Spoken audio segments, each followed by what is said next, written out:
नमस्कार, मैं हूं संजय मीरे दी महान्यूज में आप सभी का स्वागत है। लोक अदालत का निपटारा जैसे होता है तो लोगों के चेहरे पे खुशी सी नजर आती है और लोक अदालत का ये निपटारा करने का काम आज किया गया है, जिसकी अगली तारीख मार्च माह में भी रखी गई है। हमने जिला न्यायाधीश तथा सचिव विधि सेवा समिति नागपुर खंडपीठ नागपुर के अनिल कुमार शर्मा साहब से बातचीत की है। आइए देखते हैं। दर्शकों नमस्कार, इस समय में महान्यूज की टीम में मुंबई उच्च न्यायालय के नागपुर खंडपीठ के परिसर में, जिसे हाईकोर्ट भी कहा जाता है, आप देख सकते हैं कि ये वही हाईकोर्ट की बिल्डिंग है जहां कई ऐसे प्रकरण हैं जिसको निकाला जाता है। कुछ ऐसे भी केसेस होते हैं जो काफ़ी पेंडिंग होते हैं, लेकिन लोक अदालत एक ऐसा व्यवस्था है जिसके चलते जो पेंडिंग केसेस होते हैं उनका न्याय भी होता है। और इस समय में हमारे साथ में खुद जो हाईकोर्ट से जुड़ चुके हैं अनिल कुमार शर्मा साहब, जो कि जिला न्यायाधीश है तथा सचिव विधि सेवा समिति नागपुर खंडपीठ नागपुर से है। आइए उनसे जानना चाहेंगे। अनिल कुमार शर्मा साहब जुड़ चुके हैं, जो कि न्यायाधीश है। जज साहब, ये बताइए कि जिस प्रकार से लोक अदालत जो चलाई जाती है, ये सबसे पहले बताइए कि लेने के पीछे का उद्देश्य क्या है। राष्ट्रीय विधि सेवा प्राधिकरण नई दिल्ली और मुंबई उच्च न्यायालय खंडपीठ नागपुर की जो विधि सेवा उप समिति है, हमने लोक अदालत का इसमें अरेंजमेंट किया है। यहाँ पर हम सभी प्रकार के कंपाउंडेबल केसेस रखे हैं।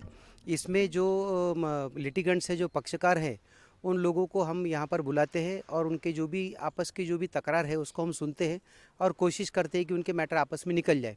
इसका फ़ायदा ये है कि जो आपसी भाईचारा है और आपसी संबंध ये कायम रहते हैं, क्योंकि लोक न्यायालय में जो भी केसेस आपस में होते हैं इसमें दोनों पक्षकार जीतते हैं। इसमें कोई भी पक्षकार हारता नहीं है, दोनों पक्षकार की जीत होती है। बिल्कुल, दोनों पक्षकार की जीत होती है, लेकिन ऐसा भी देखा जाता है कि जिस प्रकार से कई घटना जो होती है और फिर लोग तारीख के ऊपर में तारीख मिलती है, तारीख के ऊपर में तारीख मिलती है, कई फाइलें पूरी जमा हो जाती है, लेकिन लोगों को न्याय नहीं मिलता। क्या सही मायने में लोगों को लोक अदालत से अब तक के फ़ायदा हुआ है और अब तक के कितने प्रकरण आपने निकाले हैं। देखिए, तारीख पे तारीख तो ये एक फ़िल्म का भाग हो गया, मगर हमारी न्याय व्यवस्था में ऐसा कोई गुंजाइश नहीं है जिस पे सिर्फ तारीख मिलती हो, क्योंकि न्यायालय ऑलरेडी ओवरबर्डन है और सभी लिटिगेंट्स की केसेस यहाँ चलती है। क्योंकि अगर एक ही दिन में तो पूरे केस का निपटारा नहीं हो सकता, इसलिए उसमें तारीख दी जाती है और वो भी पक्षकारों की सहूलियत से। मगर इसमें विशेष बात ये है कि इसमें प्रकरण जल्दी निपटते हैं, मतलब सालों साल प्रलंबित न रहते हुए दोनों पक्षकार जब हाईकोर्ट के सामने आते हैं तो उनको दोनों को हम लोग मतलब समझाने की कोशिश करते हैं, उनके वकील होते हैं कि इसके क्या फ़ायदे हैं। केस जल्दी निपटती है, खर्चा बचता है और जो संबंध है, भाईचारा है आपस में, वो बना रहता है और उनके प्रकरण जल्दी जल्दी निपटते हैं और इससे न्यायालय के केस का भी बोझ कम होता है और पक्षकारों को भी तुरंत न्याय मिलता है। सर, मेरा जाते जाते एक दो सवाल और भी बाकी है। मेरा पहला ये भी सवाल है कि सर ये बताएं कि अधिकतर कौन कौन सी केसेस आपके नज़रों में आते हैं, कौन से सबसे ज़्यादा केसेस होते हैं जो काफ़ी मतलब लोगों में एक जिसके लिए लोगों की मतलब एक ये रहता है कि हमें न्याय मिलना चाहिए, लोक अदालत में आते, कौन सी केसेस सबसे ज़्यादा है। देखिए, हमारे पास में मैट्रिमोनियल डिस्प्यूट्स है और लैंड एक्विजिशन है, 138 की केसेस है और भूमि अधिग्रहण की केसेस है, वीआईडीसी, एमआईडीसी और motor accident claim petition, check की केसेस और मैट्रिमोनियल डिस्प्यूट। वैसे तो मैट्रिमोनियल डिस्प्यूट का रेशो सेटलमेंट के लिए कम होता है क्योंकि वो डिस्ट्रिक्ट कोर्ट के लेवल पर ही सॉल्व हो जाता है, मगर जो केसेस हमारे पास प्रलंबित है हम उसमें भी करते हैं। आज भी हमारे यहाँ 2 मैट्रिमोनियल केसेस का डिस्प्यूट सॉल्व हुआ है और माननीय हमारे जो यहाँ के मुख्य न्यायमूर्ति हैं आदरणीय शुक्रे साहब, इनके हाथ से एक national highway authority of India का केस का भी निपटारा हुआ है जिसमें एक हैंडसम रकम दी गई है पक्षकारों को। वो पक्षकार बहुत खुश हुए, उन्होंने कहा कि सर हमको सही में न्याय मिल गया और बहुत जल्दी न्याय मिला है। तो मैं इस माध्यम से आपको ये बोलना चाहूँगा कि हमारे पास जो विधि सेवा प्राधिकरण की तरफ से जो ये राष्ट्रीय लोक अदालत का आयोजन किया गया है, इसमें लोगों को जल्दी से जल्दी उनके प्रकरण आपस में निपटाए जाते हैं, कॉम्प्रोमाइज़ किया जाता है और दोनों की सम्मति से हुआ जाता है, जिससे विशेष बात कि दोनों पक्षकारों की जीत होती है तो किसी की हार नहीं होती। सर, अब तक के कितने प्रकरण को आपने हैंडल किया है। देखिए, हम लोग हर साल में 4 बार लोक अदालत का आयोजन करते हैं और इसमें हर बार करोड़ों रुपए के प्रकरण का आपसी समझौता होता है। तो और ये प्रक्रिया दिन पे दिन बढ़ रही है और इस बार भी हमारा रिज़ल्ट अच्छा ही आया है और उम्मीद करते हैं कि अगला जो हमारा लोक अदालत है मार्च में होने वाला, तो उसमें भी हमको इसका रिस्पॉन्स मिलेगा।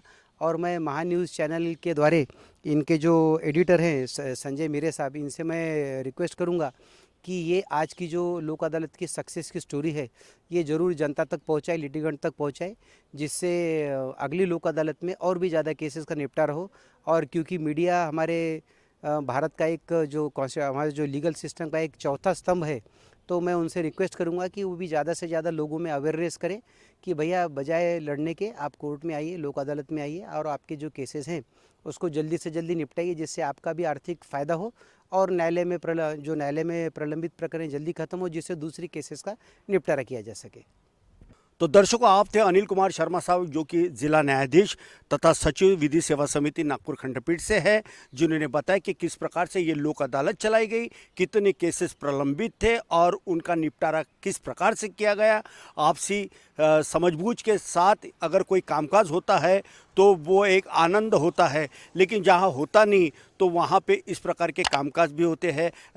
इस बात को ध्यान में रखते हुए लोक अदालत आज लोगों के घर में एक रोशनी करने का काम कर रहा है, उनके चेहरे पे मुस्कान लाने का काम कर रहा है, क्योंकि दोनों के बीच जो मतभेद होते हैं, वे जो डिस्प्यूट होते हैं, उस डिस्प्यूट को मिटाने का काम इस लोक अदालत के माध्यम से किया जा रहा है। और जैसे कि जज साहब जो है अनिल कुमार शर्मा साहब, इन्होंने बहुत ही अच्छा काम किया है। और मार्च में भी, क्योंकि एक साथ इतने प्रकरण नहीं निकल सकते हैं, तो इसके लिए समय भी लगता है। और आने वाले जो अगले माह या जो मार्च महीने में भी इस प्रकार की कार्रवाई करेंगे और लोग के माध्यम से ये लोगों को न्याय देने का काम करेंगे। मुंबई नागपुर खंडपीठ से हाईकोर्ट से कैमरा पर्सन सुभाष बुटले के साथ संजय मिरेद्दी, महान्यूज़ नागपुर।